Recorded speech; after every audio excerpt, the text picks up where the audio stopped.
Joining me today is podcaster and host of the Danny Duchamp Odyssey and YouTube channel, Mr. Duchamp. Thank you so much for your time. Well, thanks for having me, Keith. Where is the best place for people to follow your contributions? Just go to dannyduchamp.com. I link all of my other stuff up there. So yeah, dannyduchamp.com. Links will be in the description below. Danny, you did 2 videos on why freedom is important, both why people, if they want to be moral, if they want high degrees of economic growth, if they care about the poor. You gave 10 reasons for why people should embrace this philosophy of freedom. Before getting into it, what is freedom? So freedom has a bunch of different definitions. There are different ways people can look at it, but the main thing that I'm focused on in those videos is just you getting to decide what you do rather than someone else deciding for you. If there's an idea in your head and you take an action to make that idea come to fruition, then that's you expressing your freedom. If the idea was in someone else's head and you were forced to do that thing, then that's not. So the 10 reasons that I go through are basically reasons that the former would be preferable to the latter.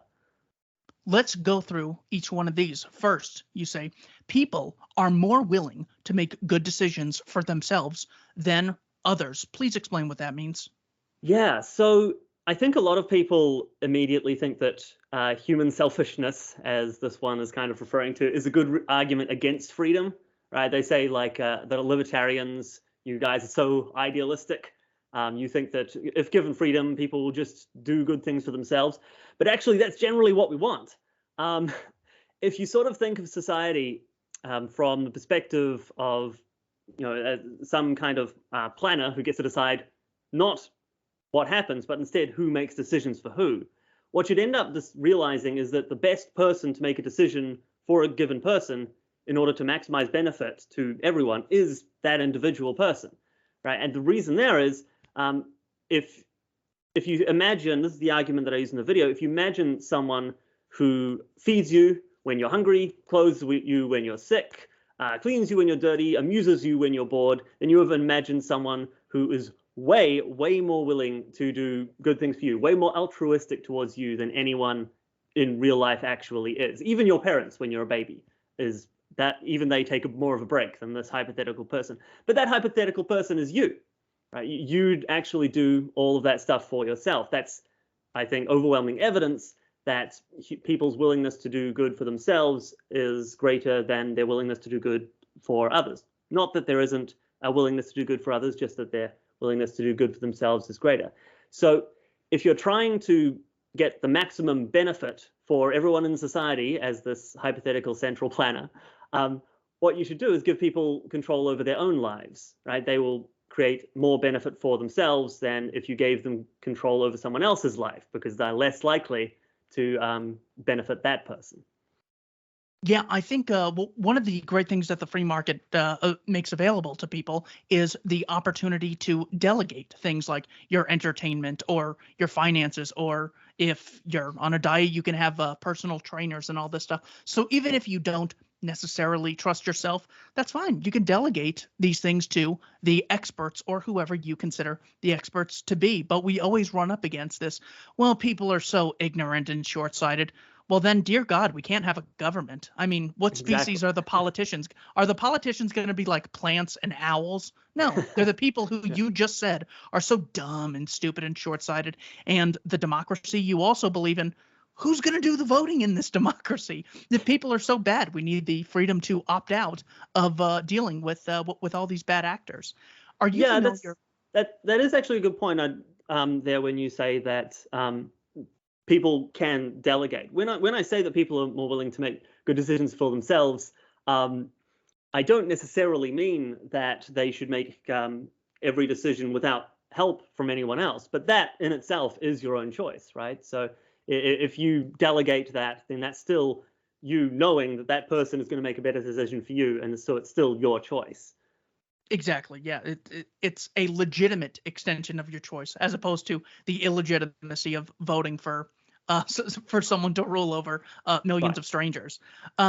There's an interesting concept that Brian Kaplan more or less popularized, referred to, I think it's rational ignorance. Yes. So this is where, look, actually, I want you to explain it because they've heard me say it a number of times. When it comes Yeah, to no, rational ignorance, how would you explain why is it that the voters aren't more informed? For God's sakes, it's their government. So aren't the voters going to get informed in sometime soon?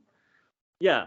So if you were told that if you make a really good choice about this facet of your life, then you get really well informed, you put a whole lot of effort into learning all the intricacies of it, and then you go out and you take this action that is necessary for your life, and then we tell you that when you take that action, it has a 1 in millions and millions and millions chance to actually have the effect that you were trying to make it have. That would make all of that time just a complete waste, right? It's a lottery. Why would you spend an enormous amount of your time? You have a 100% chance when you go out and learn about politics, and you go out and vote, and you go out and protest, and whatever political action you plan to take. You have a 100% chance of giving up the cost and an almost zero chance of getting the benefit, right? If you vote or if you don't vote, the same guy is going to win. So as an individual, right, not necessarily as a group, but you're not a group, you're an individual. So as an individual, you have basically no incentive to actually care about politics, or at least to care about making good decisions when it comes to politics. But there is one thing that you actually do get out of learning about politics and engaging in politics.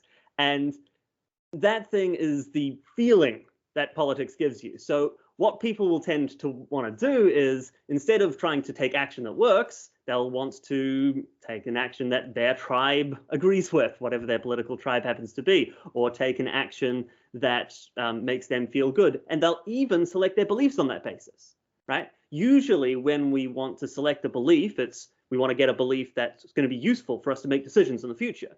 But if your decisions don't matter, as it is with politics, then you just want the belief that feels good. So that's why people will believe that, for example, the government can just take care of all of us and everything's going to be okay, because that's rubbish, but someone who didn't think it through properly could believe that, and it might feel really good to him. And he actually does get that good feeling, right? That's actually a benefit he will get. So he's rational in being completely irrational in his political action. Of course, like when I hear pretty well-educated people say something like, we should have universal healthcare. That is literally like saying we have universal justice because the government controls the court system. We have universal education because the state monopolizes and compulsorily funds education. Everyone's safe because we have universal policing. It is that dumb. There has been the same N95 sign outside of the Walgreens I drive by that says, still no government issued N95. Please go to this location 20 miles away. And I go, look, the shortages still exist. So all of these shortcomings, again. Thank God those masks are unnecessary. When it comes to, people who are on our side, I think this is why the rural person is a little more easy to tolerate than someone who lives in like an urban environment, because Don Lemon can spend the rest of his life being wrong about everything along with Sean Hannity, and they're never going to face the consequences. But if a farmer is wrong about how he operates his crops, he will feel the pain. You actually directly feel it. But voting for Trump, you might as well have voted for Biden. Voting for Biden, you might as well have voted for Joe Jorgensen. So you don't necessarily get that individual feedback mechanism. And this is why I have no problem saying statists are so utopian. Of course, I love taking their criticisms of us and throwing it at them. You think hundreds of millions or 7 billion people, if democracy is inherently good, all these people are going to take their own time to get really educated about something that's not going to affect them, whether or not they're educated or not, only indirectly on a microscopic scale. So we're up against these terrible utopians. Yeah. What a war. I do cringe to call them utopians, because if I imagine, I think that there are also philosophical differences, right?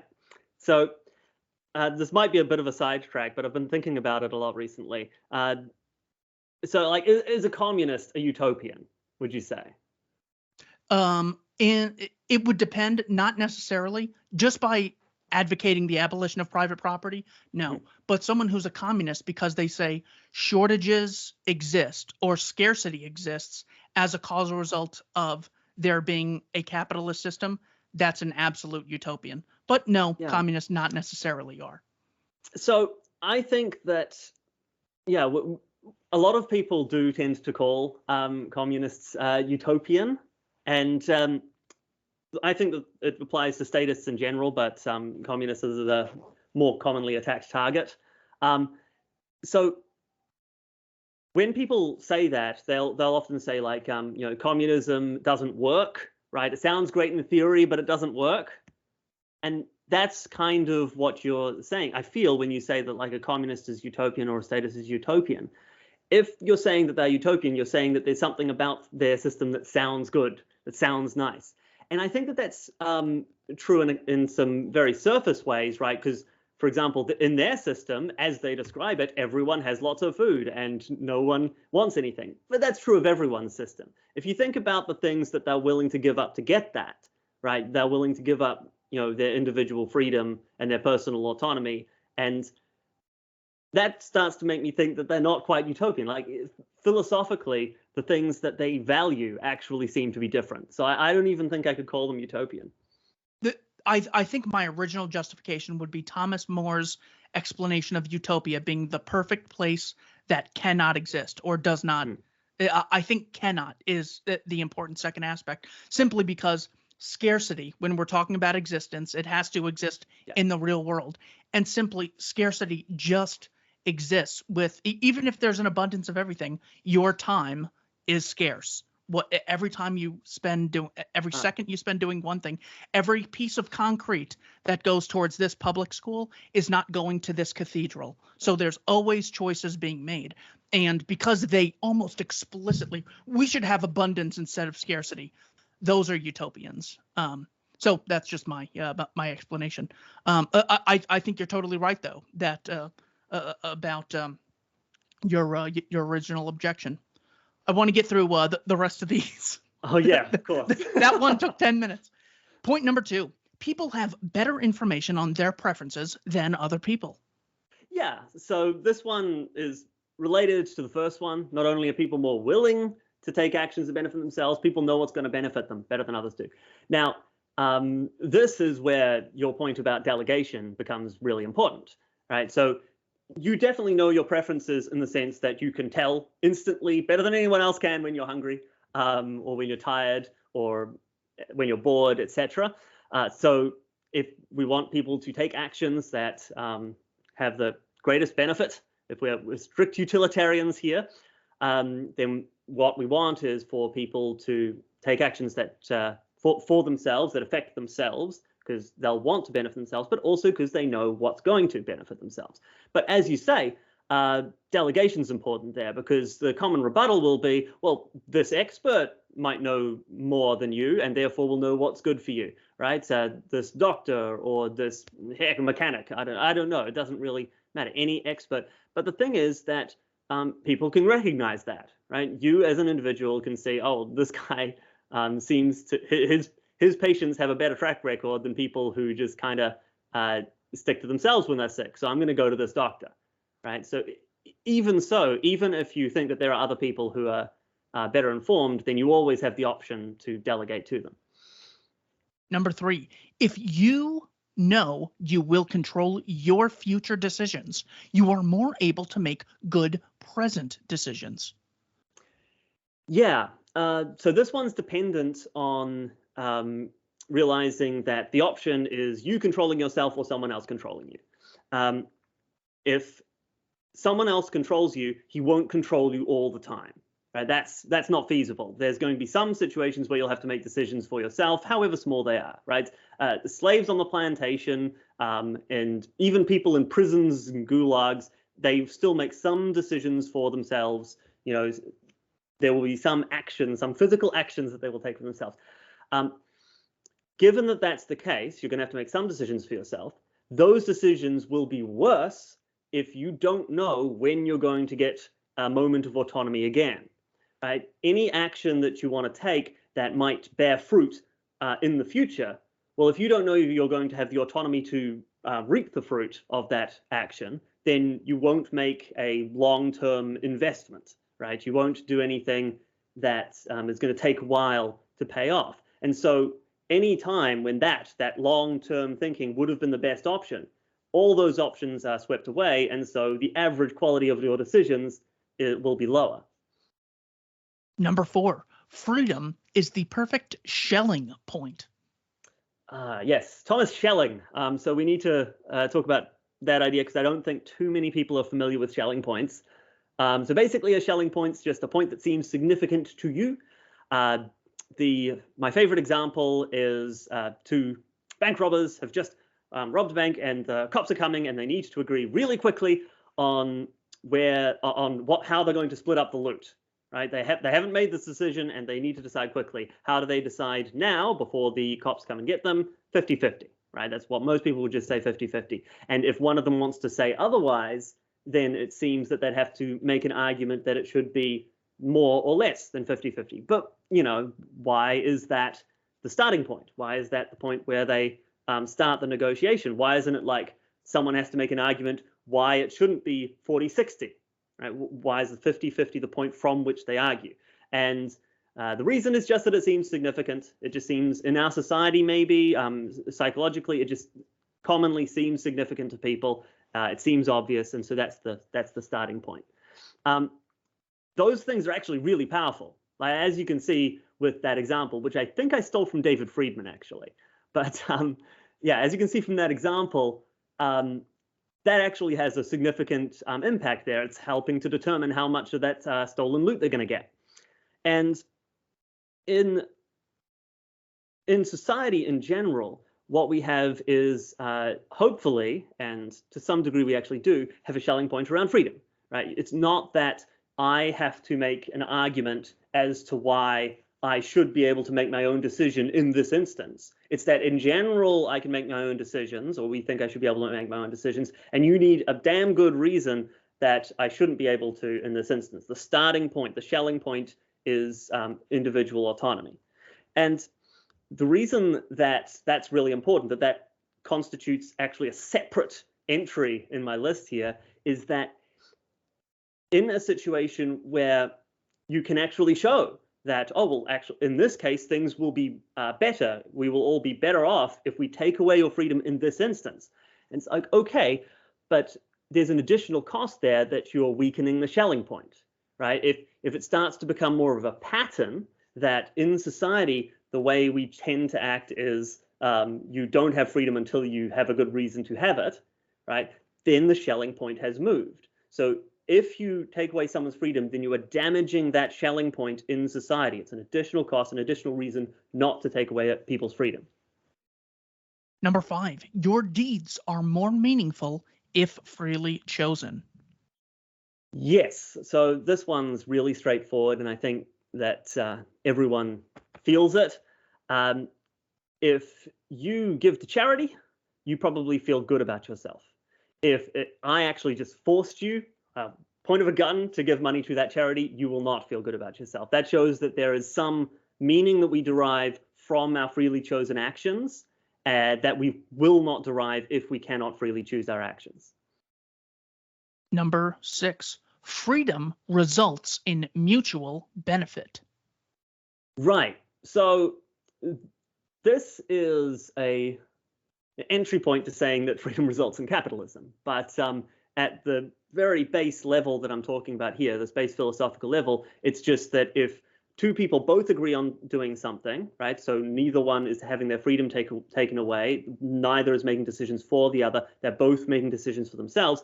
That means that the interaction that they have will benefit both parties, right? Or we can expect it to, as we explained before, people make decisions generally in their own benefit.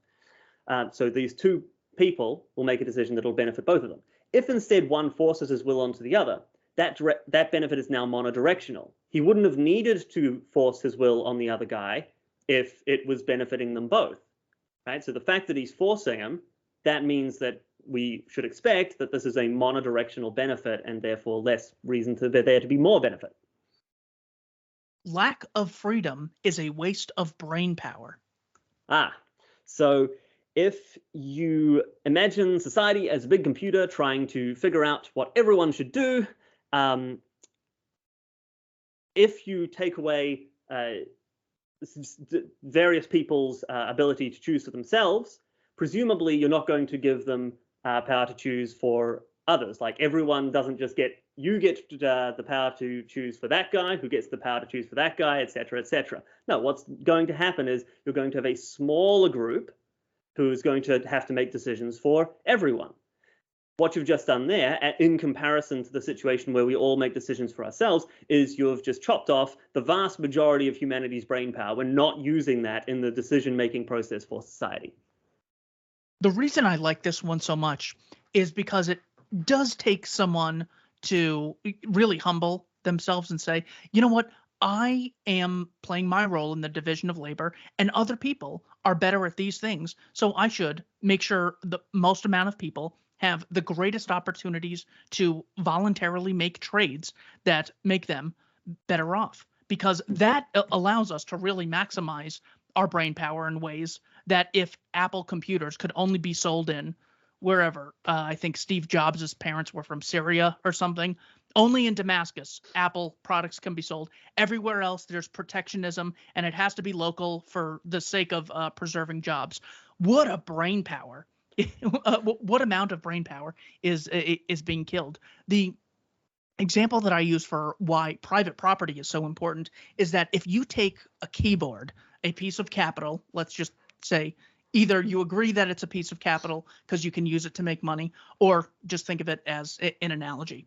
If you give a keyboard to Pat Buchanan and myself, he will make something absolutely mind-blowing, and I will do something that needs 50 edits and is going to end up being trashed and just piss me off. So with the same amount of capital, he is able to do something very efficient, very productive, very brilliant, and I am more or less taking up keyboard space, unless I'm using it in some other way. So the same thing applies for why private property is morally legitimate from this utilitarian point of view is, look, I can't do what Elon Musk does. You think I could have gotten the price of books down to whatever Jeff Bezos got them to? You know how goddamn difficult that is? Henry Ford making the cars. You think if I was calling the shots, doing the hiring, doing the marketing, I could have made the Model T, or not me, my grandpa came over from Hungary at the time. Yeah. So he would have been in charge of Ford Motor Plants. He couldn't have done that. So I love this idea. Lack of freedom is a waste of brain power. That any final thoughts on that, or my very long, boring analogy? No, it was a good analogy, and I actually think Jeff Bezos is probably my favorite example there, because his example cuts through a lot of the counterpoints. That he made a website. Ultimately, that's what he did. That distributed books. Right. That doesn't require an enormous amount of startup capital. There's no reason that anyone else couldn't have done it. Right. And so that demonstrates that, right, this is a person who is figured out or is gifted in some way to produce this good that so many people enjoy, which is Amazon. And additionally, you can actually go back. I have to try to find this, but you can find a video of Jeff Bezos just when Amazon was just starting, being interviewed, explaining exactly why he's doing everything the way he's doing it. And like, for example, he talks about how he's doing books first, and there's a good reason for it. And the reason is because there are more SKUs, right? There are more different products in books, and that's the comparative advantage that an online store has over a brick and mortar one. They can carry way more different products, right? And so since every book is every different book anyone's ever written is a different product, that means that they can outcompete the brick and mortar stores there, and they can expand from there.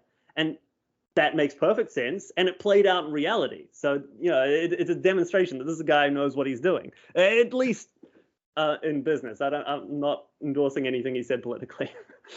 Well, I mean, people who don't understand that the minimum wage causes unemployment, please stop telling me you're smarter than Bezos and you need to seize the means of production. You could not have made books, 1/10 of the price and gotten them delivered to my house in a day or two. And think of all the small business that he's stimulating. JF Gary Epi, he shared this with me, but it's public. His book at Barnes and Noble, I think, sells for around $20, and he makes $1 per copy. On Amazon, it sells for $22, and he makes $14 per copy. So small businesses that use Amazon are benefiting. So we still have this harmonious set of interests. It's not, well, they benefit because they stomp out all the smaller competition and they're making money off the backs of the rest of us. They can't get a penny from us unless we voluntarily give it to them, or the feds bail them out, of course, which of course is why That's a whole different story. Why the state's ridiculous. Okay, lack of brain power. We've exhausted that one. Next, the alternative to freedom is subservience to other flawed individuals selected by flawed systems. Yeah. So as we were saying before, right, that you're going to either have people making their own decisions, or you're going to have a smaller group of people making decisions for everyone else. Those really are the two only plausible options. But the thing is that those people who make up that smaller group, they have to be selected somehow, right? There has to be some mechanism by which it is determined who makes up that group. And if you try to think through any of the possible options, they all seem pretty abysmal, right? So hereditary dynasty, a monarchy, like maybe the last guy's son's going to be good, maybe he won't. Like there have been a lot of situations where the son has driven his father's business into the ground. Well, that can happen with a monarchy too. They can drive the country into the ground. Maybe you want to go with democracy. Well, we've already explained how terrible of a system that is. No one has the correct incentive to actually make good decisions about what their vote is, and therefore the quality of elected officials is going to be really low. So no matter what alternative you look at to individuals making their own decisions, you're going to have a system that's going to select for really bad individuals. However, the one thing that you might think that smaller group has is, they could be experts. Well, as we pointed out before, the one good system for selecting people to make decisions for you is allowing people to voluntarily decide to let people make decisions for them, right? Then there is a selection pressure. If you make bad decisions for people aren't going to let you make decisions for them. For example, a doctor who gives bad diagnoses, no one's going to go to him anymore. So yeah, the only way you can imagine a group of experts making decisions for people that's going to select for good experts is one where people are free to choose. And even good experts can be biased. Robin Hanson wrote a book called The Elephant in the Brain, where he says, more or less your subconscious brain is controlling things, and your conscious acts as a press secretary so you can get your selfish desires out. Whether he's right or wrong, the point is very good people can accidentally have this bias that they're not even aware of. Or in the case of where experts are not very reliable. If you're talking to a leftist, you could say, so only people with degrees in theology can have an opinion on religion, because you're not an expert. Where did you study? This guy's that went to the cathedrals of Spain to study religion and theology. What have you done besides listen to Richard Dawkins?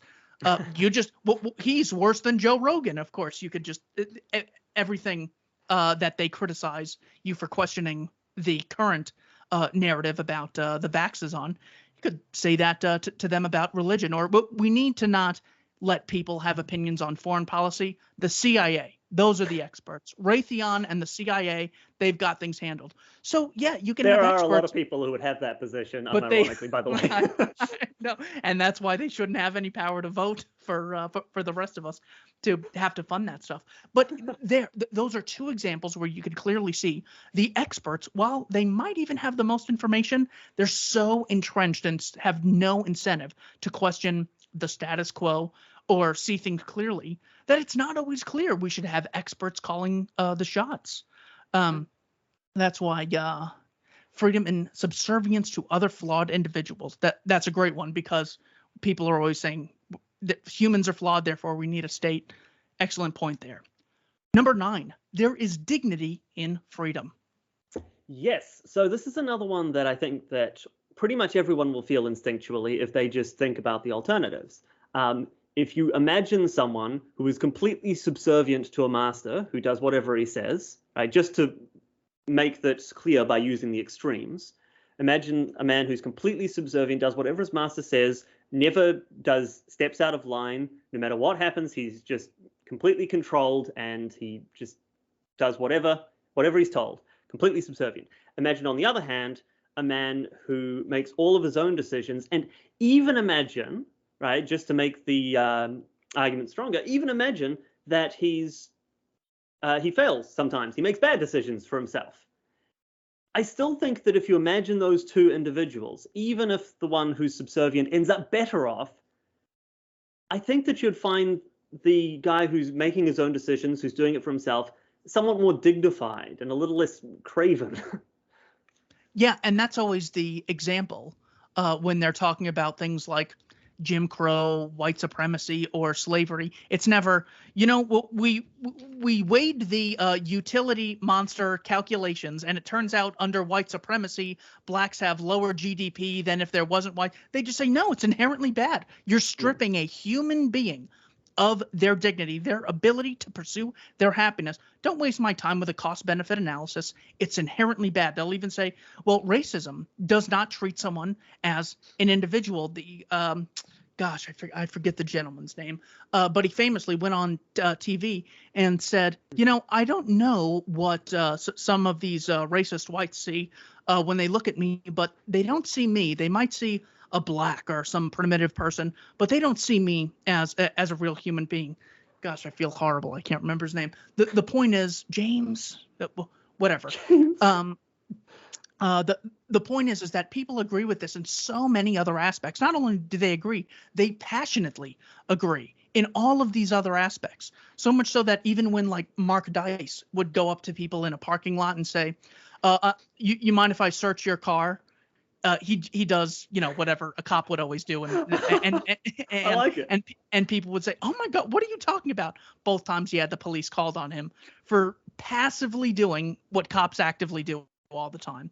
So in all of these examples, people recognize how vitally important dignity, things like respect, treating someone as an end in and of themselves is so vitally. So number 9, there is dignity and freedom is an excellent contribution. Number 10, freedom is what is so special about humanity. Yeah, I left this one to last when I was doing these videos, which, by the way, were relatively off the cuff. If you watch them, they're similar to this, to be honest. They're just me sort of going through this list I'd made, explaining why. But freedom is what's so special about humanity.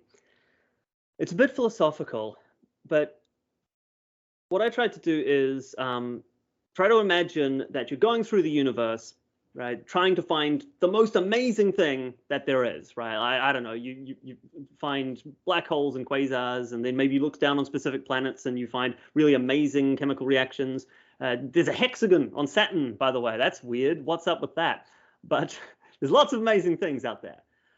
And then you come to this little blue planet, and you find that on this little blue planet, there's these collections of carbon, and inside them, they develop a little model of the actual universe, or like a little model universe inside them of the actual universe. And they sort of run that through with various different options for things that they can do. So like if I move forward, if I move over there and grab this apple, what will happen? Oh, we'll get a delicious apple, so I'll do it. So they've got a little model universe inside them, and they will take action based on what happens in the model universe. What that effectively means is that the little model universe inside these collections of carbon has a causal effect on the actual universe, right? Something happens in the actual universe because it happened in the model universe. That is the most amazing thing that exists. Anyway, nothing comes even somewhat close to that. That is the coolest thing that there possibly is. But the thing is, if you wanted to be an absolute Philistine, right, to just the glory that actually exists, and you wanted to destroy that, you wouldn't actually have to break the little collection of carbon there, right? You're not actually going to have to break that. All you need to do is break the connection between the model universe and the real universe, and that's now not so amazing. right? So to destroy the most amazing thing that exists, what you need to do is prevent the model universe in the mind inside that little collection of carbon from having its effect on the outer universe. That's a bit weird and philosophical, but I feel that way anyway. Hey, you got 10 points. You want to attract as many people as possible. The guy's name, by the way, is James Baldwin. The documentary I was referring to is the 2016 I Am Not Your Negro, he calls it.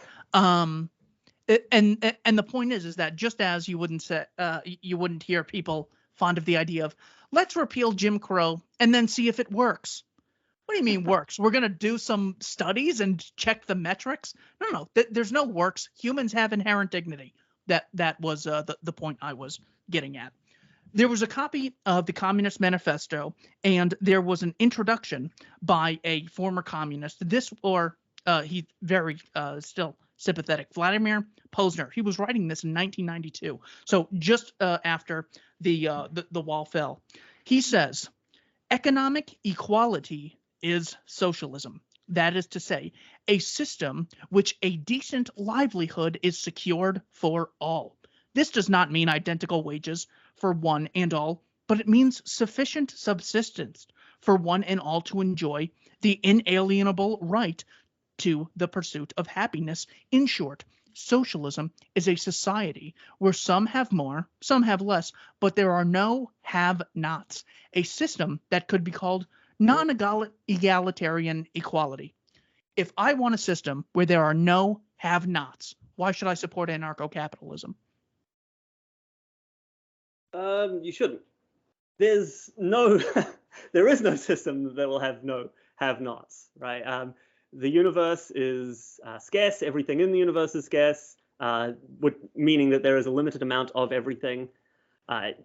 We can't both have the same thing at the same time, right? We can both drink from the same stream, but we can't drink the same mouthful at the same time in the same spot. The reason that, though, if you value that, right, that if that's something that sounds good, that you might want to support anarcho-capitalism, is you can get closer, right? It's quite simply that free exchange results in more wealth than the lack thereof, right? If you go through the reasons that we gave, those 10 reasons for freedom, a bunch of them are about that utilitarian benefit, right? About why we can expect that individuals making decisions for themselves will have a positive effect on the fulfillment of human values. The first one from the second half, the sixth one, that was freedom results in mutual benefit. So what we end up with there is that in a system where individuals can choose for themselves, the incentive is for them to produce further and better ways of providing benefit to others. Thus, they can acquire mutual benefit. They can acquire more benefit from others for themselves. So the incentives that people have, given that, as we also established, they're more willing to make good decisions for themselves, will push people to produce ever more complex and innovative ways to produce benefit for other people. What that results in is more people having more stuff. But it'll never be everyone having everything, because that doesn't make any sense. Well, notice the scam. He talks about a result of there being no have-nots. He doesn't talk about the means necessarily causing those results. So it's not like, well, in the year 1000, if only there was no private property, we would have had, no have-nots. It doesn't necessarily mean that this system of no one respecting private property rights would get you that end. It's the same thing of me saying the system that I advocate is really good products. Well, that's not a system. That's a desired end. Whereas private property and voluntary exchange would be a system for the desired end of there being no have-nots, or as few have-nots as possible. And they never will give a mechanism. I take some flack sometimes for saying I think that communism is inherently statist, and that even from other anarchists like myself, they'll say, well, no, I disagree with anarcho-communists, but it is still a variety of anarchism, and I disagree. I think that basically the ideology is one of power, right? I think the reason that they don't provide a mechanism, like why do communists never provide, like Marx doesn't lay out this step-by-step process by which all of this wealth gets produced, right? He goes on critiquing what he calls capitalism, but he doesn't really provide a clear solution.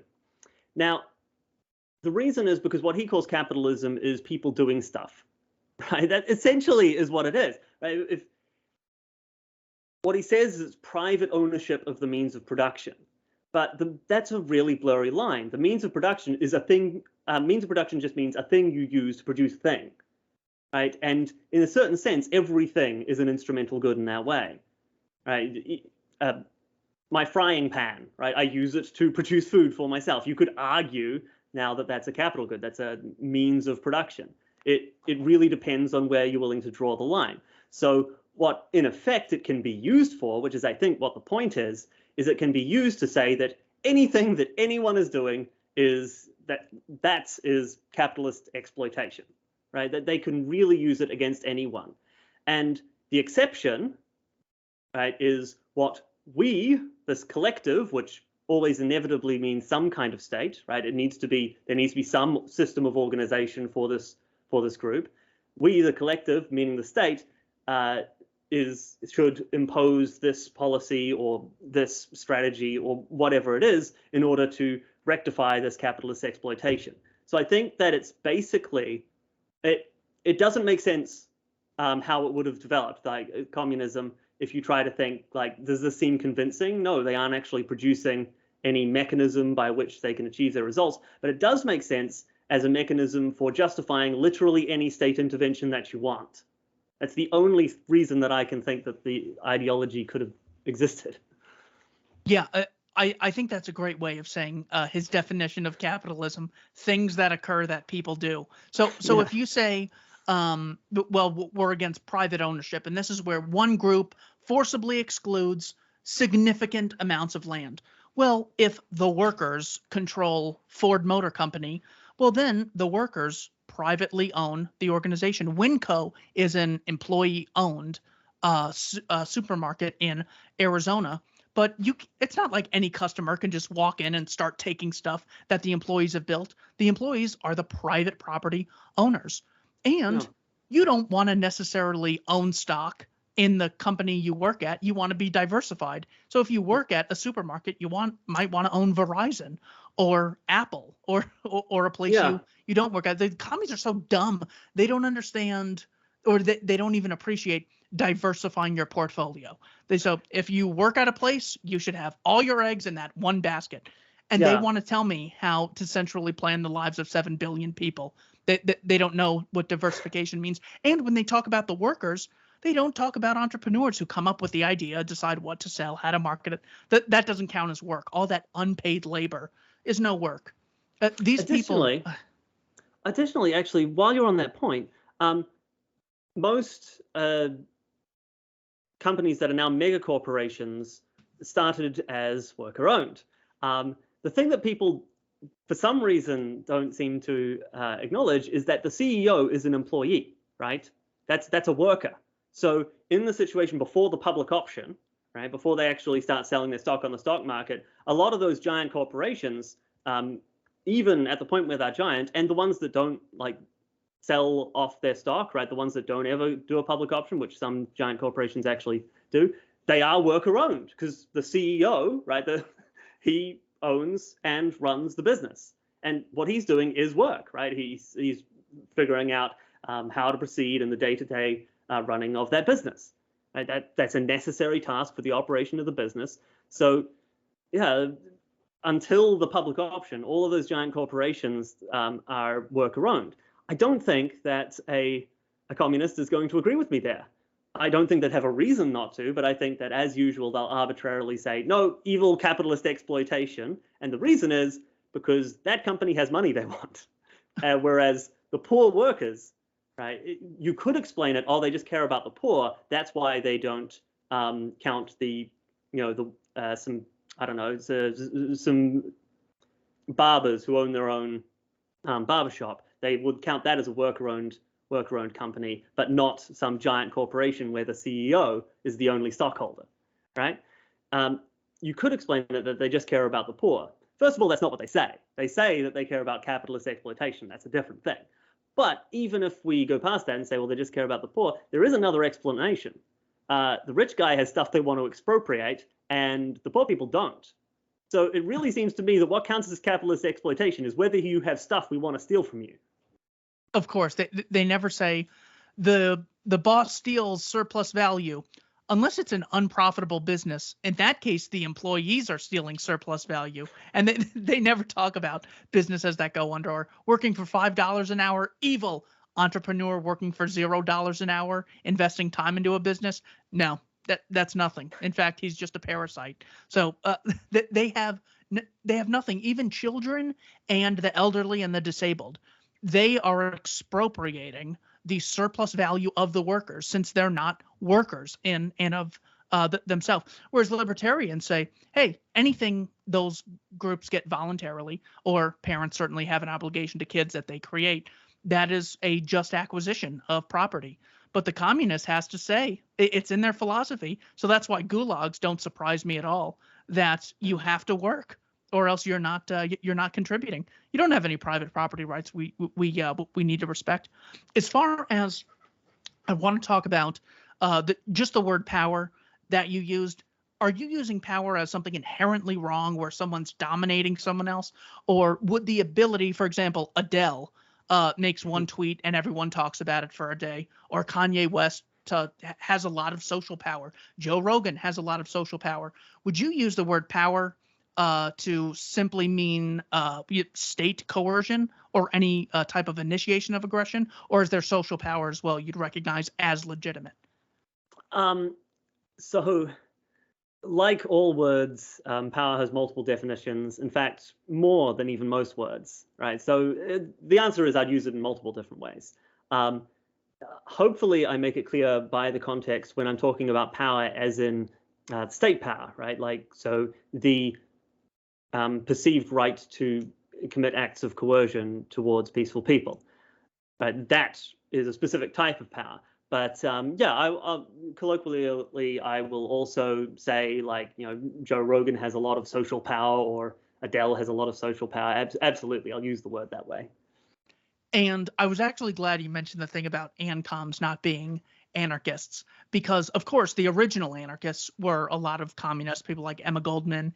And Malice says that any ANCAP who says this is a stupid NPC because they don't know the history of where the word originated. To which I say, well, No. if we found out that the first mathematicians ever said 2 + 2 = 45, would we have to respect that as a legitimate math equation? Like, if you say anarchism, no rulers, is a legitimate philosophy, yet you advocate I can't make an exchange with Danny if there is expropriation or surplus value or exploitation. I mean, think of all the things you do that you don't get compensated for: research, internships, even going to school.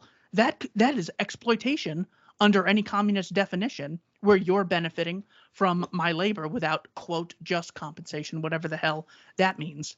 So you can't believe you can't believe in no rulers. Also, some people have the right to rule others.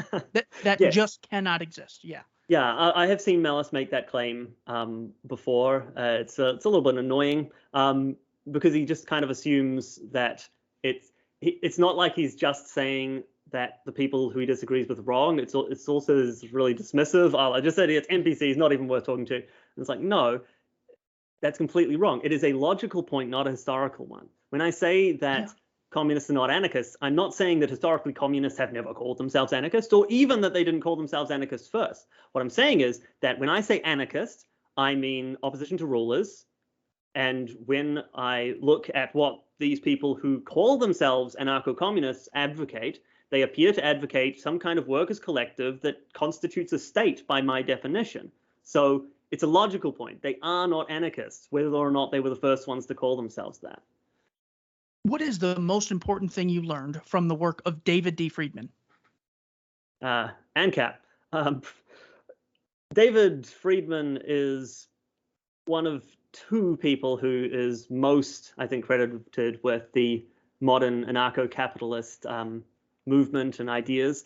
Even Murray Rothbard, the other most influential one, when he wrote his famous essay against this, Do You Hate the State? He described the two different wings of anarcho-capitalist libertarian thought as his school and David Friedman's school. I happen to agree with David Friedman's school. It's in terms of the meat and potatoes of it, the actual functioning of how they describe anarcho-capitalism working. I simply think that David Friedman's correct. Murray Rothbard's idea, there is a lot more libertarian expertise involved. He seems to believe that society will be run along the lines of sort of libertarian philosophers, that they'll be able to provide their ideas about how society should be run, and it will be. When you read David Friedman's work, it is far more functional and market-based, right? David Friedman describes anarcho-capitalism being libertarian as a prediction and not a definition, right? Anarcho-capitalism may not be libertarian, like in principle. It could turn out that if we privatize the legal system, the market competition will result in a highly authoritarian and anti-libertarian legal system. However, David Friedman works through what we should expect a market to produce in terms of law, and it looks very, very libertarian. A couple of reasons why would be, like, if you had to pay money in order to get someone across the country to stop smoking weed, you probably won't. This is obviously in contrast to with a state where if you only had to vote to get someone across the country, you might. You're probably not going to pay for it. So we should expect a market system to get people to mind their own business.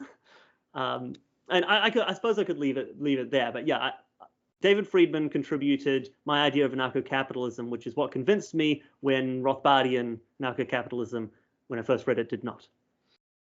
What is the most important intellectual contribution of Hans Hermann Hoppe? I'm actually going to go like most people associate him with like his border stuff, which I don't even actually agree on. But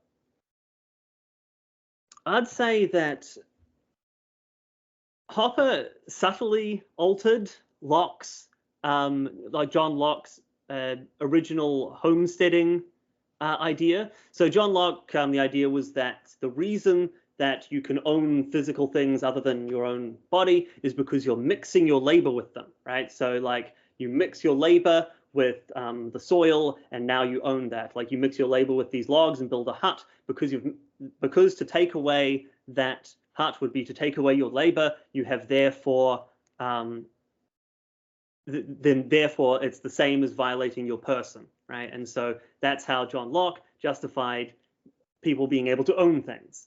Whereas Hans Hoppe, he identifies a couple of problems with that. First of all, that you don't mix your labor. This is an analogy, right? This is a metaphor.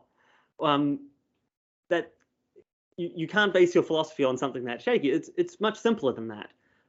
When you are the first appropriator of something, right? You're the first guy to pick a thing up. You didn't have to fight anyone to do that. Then second and third and fourth and fifth, if they want to just pick that up without getting your consent, then they do. So simply from a conflict avoidance perspective, ownership makes sense, which is, I think, a much simpler and more satisfying way rather than the mixing your labor analogy. There's a good article that Stefan Kinsella did explaining this view, which I think is original to Hoppe. At least I haven't heard it before him. Is it Kinsella's article about Napster? Because that's the one where I think he actually lays it out in that. Yeah, do you remember the title? I believe he title? does. I think that there was another one, but I think that he's done it in a few places. So actually, it might be fine to link that one too.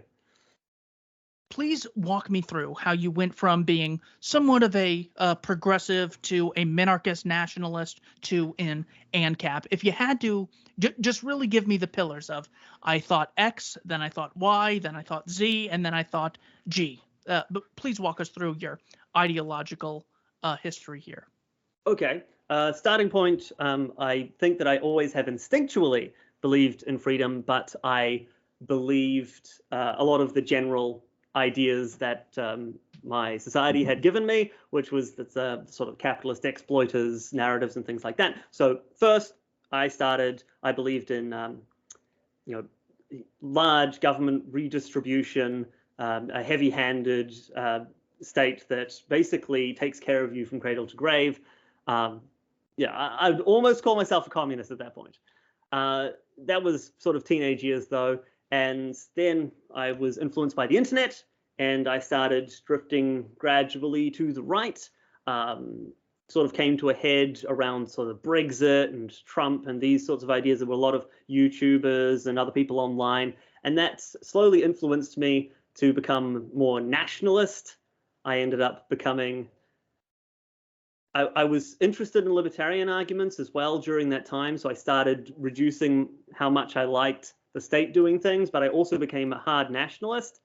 And then more recently, over the last few years, I dropped the nationalist bit of that, but kept the libertarian part and doubled down on that. And now I'm about as extreme libertarian as you can get. And if there's one book you would recommend to people, is it David Friedman's The Machinery of Freedom? No. Machinery of Freedom is great, but if I really only get to recommend one book to people, it's actually Hidden Order by David Friedman. That's just an economics textbook that he turned into a readable, book for public consumption. And I kind of think that a book that's going to try to specifically convince you of an anarcho-capitalism is probably not as useful and not as likely to get you there as just what is by far the best introduction to economics book that I've ever read. And I read a whole bunch of them. I've read Sowell's, I've read like Adam Smith, I've read Economics in One Lesson, Henry Hazlitt. I could go on. I've read tons of the introduction ones to just get different people's perspectives. Hidden Order is head and shoulders above everything. Excellent. I will have to check that out for myself. I've read The Machinery of Freedom. I read Legal Systems Very Different from Ours, Law's Order, and I honestly, I don't think I've heard of Hidden Order by Friedman. Do you know what? Book. How many pages is that one? I haven't the foggiest idea, actually. I will have to find it. What a ridiculous question for me to ask during a recording, as if I need to know right now. Well, DannyDuchamp.com links will be in the description. Thanks to everyone for watching Keith Knight Don't Tread on Anyone and the Libertarian Institute. Danny, thanks so much for your time. Thanks for having me.